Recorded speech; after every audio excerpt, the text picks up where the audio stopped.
एक बार गौतम बुद्ध वैशाली नगरी में धर्म प्रचार के लिए जा रहे थे। जब वो नगरी के बीचों बीच से गुजर रहे थे तो उन्होंने देखा कि कुछ सैनिक तेजी से भागती हुई एक लड़की का पीछा कर रहे हैं। वह दड़ी हुई लड़की एक कुएं के पास जाकर खड़ी हो गई।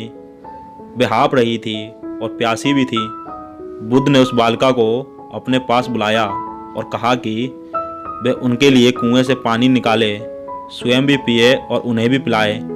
इतनी देर में सैनिक भी वहां पहुंच गए।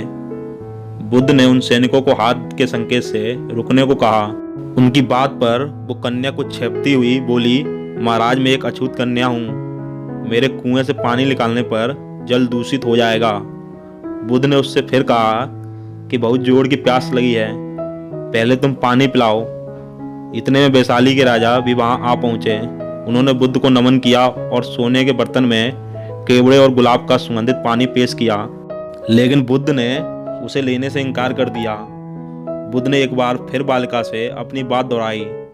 इस पर बालिका ने साहस बटोरकर कुएं से पानी निकालकर स्वयं भी पिया और गौतम बुद्ध को भी पिलाया। पानी पीने के बाद बुद्ध ने बालिका से भय का कारण पूछा। कन्या ने बताया, मुझे सहयोग से राजा के दरबार में गाने का ऑफर मिला था। राजा ने मेरा गीत सुन मुझे अपने गले की माला पुरस्कार में दी, लेकिन उन्हें किसी ने बताया कि मैं एक अछूत कन्या हूँ। ये जानते ही उन्होंने अपने सैनिकों को मुझे अपने कैद खाने में डाल देने का आदेश दिया। मैं किसी तरह उनसे बचकर यहाँ तक पहुँची थी कि आप मिल गए। इस पर बुद्ध ने कहा, सुनो राजन, मैं चाहता हूँ कि आप मेरी बात को हमेशा याद रखें कि किसी भी इंसान की पहचान उसके धर्म या जाति से नहीं बल्कि उसके गुणों और कर्मों से होती है। जिस बालिका के मधुर कंठ से निकले गीत का आपने आनंद उठाया, उसे पुरस्कार दिया, उसके कार्य इतने अच्छे हैं, वे अछूत नहीं हो सकती।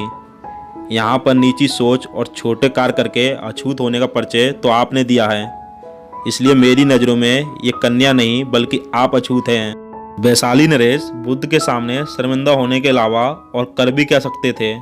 उन्होंने बुद्ध से क्षमा मांगी और वहाँ से चले गए। तो दोस्तों, इस कहानी की शिक्षा यही है कि कोई भी इंसान अपने कार्य और विचारों से बड़ा बनता है, अपने धर्म या जाति से नहीं।